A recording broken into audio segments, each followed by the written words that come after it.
बातमी लातूरची आहे। लातूरमध्ये आज मनसेचं आंदोलन आहे। महामार्ग प्रशासनाच्या निषेधार्थ मनसे आंदोलन पुकारे। शहरातून गेलेल्या राष्ट्रीय महामार्गावरील पथदिवे बंद आहेत।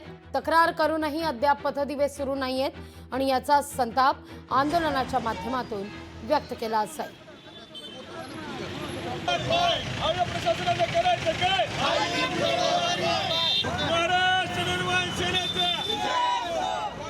रत्नागिरी हायवे रस्ता जो आहे त्या हायवेवर ती हायवे म्हणजे लातूर शहराच्या अतिशय जवळून जात आहे आणि राजीव गांधी चौक ते बशिश्वर चौक या ठिकाणी स्ट्रीट लाईट जे आहेत पूर्ण बंद आहेत आणि ह्याचा बंद असलेला फायदा किंवा अंधाराचा फायदा घेऊन या भागामध्ये लूटमारीचे प्रकार होत आहेत। ऑटो चालकांना लुटले जातात, लोकांचे मोबाईल हिसकावून घेतले जातात, लोकांची लूट होते, माता भगिनींना अंधाराचा सामना करावा लागलेला आहे।